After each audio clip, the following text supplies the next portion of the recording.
Ho ho ho, Tabletop Mini fans. Riath, Rayan and Yahi here from tabletopminis.com, and welcome to our Betrayal at Calth and 30k army building kind of vlog, isn't it? We're just going to kind of talk a little bit about the armies that we're making to start 30k, and we got a new box in the post today from Forgeworld, so we'll be opening that baby up and pulling out the resin goodness. All you resin junkies out there are going to love this. And yeah, so just a quick video on that. So we bought a couple of Betrayal at Calth box sets a few weeks ago. We've got 3 for ourselves, and we've got an extra one for the giveaway, which we've already done today.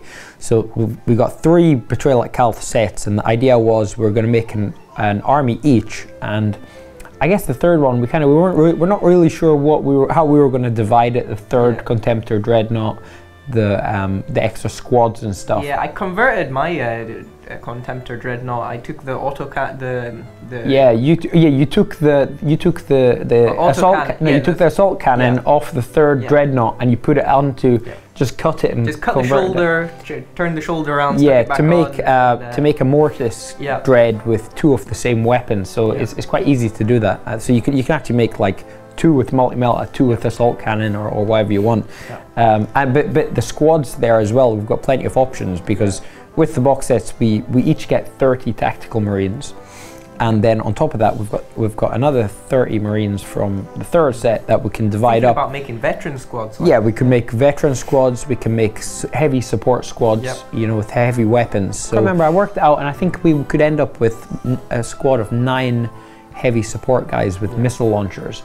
And then if we use the heavy bolters in a veteran squad, you know, you can have two heavy weapon guys in a veteran squad, then use 2 heavy bolters from each. So we can make basically a veteran squad each, and have a heavy support squad, and then there's the additional dreadnought and all the HQs and so on. So really good value, them boxes. Apologize if I'm coming through a bit crusty today, but I've had a bit of a sore throat and a cough for the last few days, and I actually lost my voice for a day or 2, so it's just starting to come back now. Sounds like a pressure cooker. A bit more rustic than normal.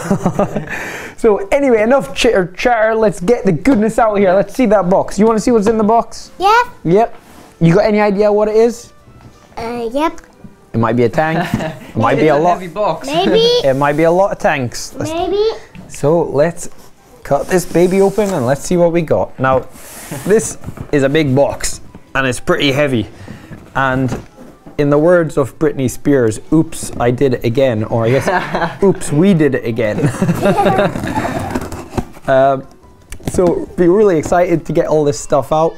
You know, we've got tons of stuff on our painting desk, but we're still chomping through all that, and now we've got more to look at. So let's see what we've got first. So let's see. Okay, so a lot of bubble wrap. A bill that we do not want to look at ever again. That's going straight in the bin, I guess. And wow, here we go with the characters. So this is Vulcan, the Primarch of the Salamanders, which is going to be our army. We're doing Salamanders, yeah. Okay, so this is our boss. On your side, I guess this is Angron, which is this is the first Forgeworld order we've ever made, and you know, I've seen unboxings and so on before, but never really had any idea of the quality but these boxes look really nice. They're almost like kind of, you know, watch cases. It's like you want to keep your miniature in there all the time. So let's see, let's just move this bubble wrap out the way. So here we go. Okay, now what have we got in here? What have we got? Here is a pack. It says World Eaters Red Butchers. So this is a pack of 5 red butchers for the World Eaters. No tanks in there. No tanks yet. Then we have a unit of Salamanders Fire Drakes. So that is 5 Terminator Fire Drakes for the Salamanders. I'm going to say, just these 2 bags, it feels like the red butchers are bigger. But they really shouldn't be. I guess they're okay. We'll get them out and have a proper look at them later. Okay, do you want to put this on the floor and just pass me up one at a time so we're not blocking the camera here? So, Angron, and Aha! red What butchers. we have here. Okay, so the first of our tanks. Ooh, tank. Yeah, tanks. So this is Nice a one. Legion Sakaran battle tank. Oh wow, no, that is nice. Yep, that's nice. We tried to make reasonably balanced armies here. You know, when we started the order, or we made our list before starting the order, Yep. and you know, we wanted to go quite heavy on tanks and stuff. Yeah. And Yeah. we started with this idea. Actually, we'll get to that after we show you what we've got. So, okay, here's the first Sakaran. Yeah. Oh, tank. How many are there? Let's see. Oh, another Sakaran. Okay, here we go. Another Sakaran battle tank. So if you've played 30k, you'll know that these things are really good. They're really efficient points-wise, and they're very versatile. You know, you can work them into your list quite easily. Salamander Pyroclast. Pyroclast. So these are one of the quite flavorsome units from the Salamanders. You know, Yeah, for they're Salamanders, pretty cool. they're all about kind of close-range flamers and things like that. Yeah. And these guys have Really got, powerful. yeah, they've got a lot of character to them. You know, they've got like kind of face masks. Like, yeah, they're really good. So there's some elites there. Oh well, actually, they're non-compulsory troops. Then Salamander's we Land Raider upgrade kit. have. That might be a hint for what's to come. A Salamander's Land Raider doors. So there we go. Here we have Spartan. Aha! So, as you guys might know, the Spartan Land Raider is one of the best troop transports in the game. It's a huge Land Raider, One. and it should be really cool. So they're good for taking around your Terminators, your Fire Drakes, or Butchers, taking around 25 troop capacity. your Primarchs. Yep, capacity of 25. So that's you know, 12 Terminator-sized models, or you know, 25 normal-sized. That's one Spartan, and that'll go on the Salamander side. Yeah. Next, Look what we have here. whoop-a-doo, another Spartan. So we've got two Spartans here. You might kind of understand how our army building was devised as we unbox all this stuff. It's the Rhino. Okay, so we have got. Then there's 3 rhinos in there. This is a Just Mark one rhino. 1C Demos pattern Rhino. I believe that is all 3 in one bag. I'm just wondering because some of them look like they're off the sprue, and others look like they're on the sprue, which I is guess we'll see as we go through. yes, which is a little strange. I'll show you that there. Here we So have these rhinos we're going to take. We're going to split them probably two for the salamanders and one for the butchers. Sorry, for the World Eaters. Yeah. And here we have the Rampager squad. World Eater Rampagers. Okay, now for the World Eaters, Rampagers. So that's equivalent to the Pyro class for the Salamanders. So another like Legion specific unit there. They're quite brutal in hand-to-hand combat, which is kind of what the World Eaters is all about. World Eater Legion Land Raider upgrade kit. Okay, so there's a World Eaters Land Raider upgrade kit. That's for the Spartan. Another Salamanders upgrade kit. And that's another Rhino doors for the Salamanders. And another one. And a World Eaters Rhino doors. So that's all the Rhinos got their Legion specific markings. Rhino. And another Salamander's Rhino. So, you know, we didn't go overboard on upgrading the Marines with the torsos and shoulders, but we did with the vehicles because we felt that they were more important. Another Rhino. Okay, so this is a second Rhino. And here's the third Rhino. Okay, so I'm actually wrong. That one bag didn't have all 3 rhinos. That's a lot of plastic for a rhino. So this mound is growing quickly. Yep. And we've got a box Oh, here. nice! I forgot about that. So what have we got in the box? We got in the box. What do you think's in the box? I don't know. The game. Here's scissors. Open the game. Yes, cut this. Oh. Here we have the red books. So these are basically like you know, compilations of all the rules and the essential stuff that you need out of the bigger books. And I believe there's actually updates in these books compared to the bigger books. Like some of the rules were slightly changed, or stats on some units were slightly changed. I think that these are the latest the latest Can't wait to smell it. compilations. So yeah, actually they're a bit big, a bit bigger, a bit heavier than I thought. And it's, you know, it's really nice to have the paperback version of them. Yeah. I'm not much of a fan of electronic, like using iPad to get, you know, read off stats during a game and things like that. So that's really cool. And I guess, is that everything or is there more?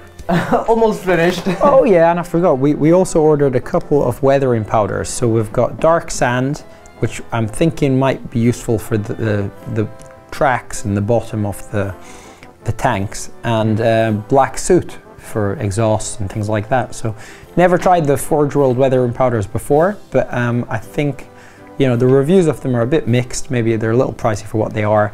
And the pigment size is a little larger than like the I've never used them actually, so it'll be secret nice weapon, to see what they're like. But yeah, so that should be really cool. And so the final and most important, more badge. Games Workshop. What is that badge? A pin badge. Here you go. Here you go. And that'll give us extra luck in our tank battles. So there you go, folks. That's all our Forgeworld stuff, and plus the Betrayal at Cal stuff. That should give us roughly 2,000 to 2,500 points, which is quite a lot. Our initial thinking when we put the armies together was we really just picked what we wanted. I had on my list a Fellblade, I had a Sicaran, I had Pyroclast, I didn't have the Fire Drakes, and I didn't have the Primarch. And then on your list you had a Spartan, a Sicaran, and the Butchers, and yeah, I was thinking about having Karn at one point. Yeah, and Karn. Then we changed it to just Angron. Yeah, but we kind of looked at it and we thought this looks really good. Like, I really love the Fellblade model, so I think I'm going to get it as an upgrade for the army at some point. But we kind of looked through all the rules and stuff, and we thought, well, if we get an army where I've got a super heavy and you don't have a super heavy, we decided to just kind of stay out of super heavy just for now. Yeah, because super heavies, they're amazing models, they're really strong on the table, especially in the larger battles. I think that's where they're most appropriate. Yeah. And it's also something to look forward to. So, you know, we're still painting tactical marines, so going straight to super heavies I thought would be a little too much. And in terms of balancing as well, like we know with Spartans and Sicarans and Rhinos, these are units that we'll use in pretty much any points range from sort of 1,500 upwards. Yeah. The Primarchs, I know you can't really squeeze a Primarch into 2k lists, even 2.5k is a bit of a push. And our initial thinking was we weren't going to do Primarchs till way later.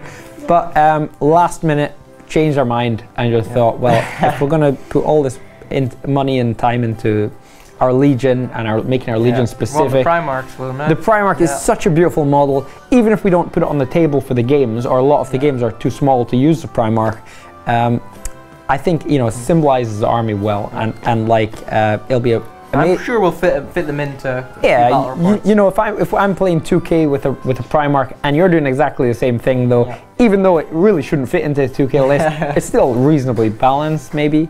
I guess we're going to work through these little things as we go, but really we bought them just because it just symbolizes the army to paint up and have a lovely model in our cabinet.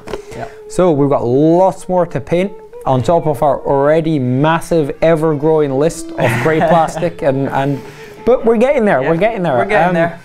You know, we've made a lot of changes recently to the way that we're making videos, where we're recording videos, and I think I'm going to do a Q&A very soon, and we'll show you what we've done and you know, give you a better idea of some of the changes. We've been busy, even though, you know, you look at the videos that come out, you might think that, you know, we're taking time in between videos and stuff, but we're really trying to change the channel and to put the channel into more of a production mode so that we can get more videos, more content, and be more comfortable, which is always nice. Important, especially at this time of the year.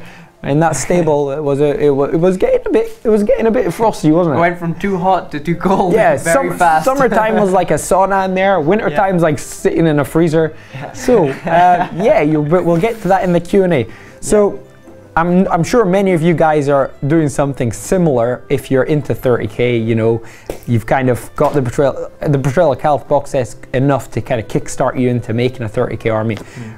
you know, we've got a lot of stuff here, but you know, you really don't need a lot to get started with 30k. I think the box set's enough to start. You can make a reasonable list out of that with squads, HQs, even a dreadnought. I mean, that's great. Yeah, and then just pack loads of stuff. Add to it as you like. So, yeah, hope you guys enjoyed this video. Hope you guys are enjoying the 30k releases and the Horus Heresy storyline. Yep. And you know, they're even talking about a new campaign coming out. It's meant to be the biggest thing from Forgeworld since Horus Heresy. It's called it's the orc thing, the Great Invasion or something, or the Great Waa. It's basically about this massive orc Waa that almost wiped out the Imperium in the 32nd millennium. So that's really cool. I don't know if it'll link into the Horus Heresy somehow, and we'll get miniatures released for that, but it's cool. I like the way this is going. I'm really excited to get all this Forgeworld stuff out. So enough of talking. We need to get our resin crack fix, and yeah, we'll speak to you guys later. So see you later.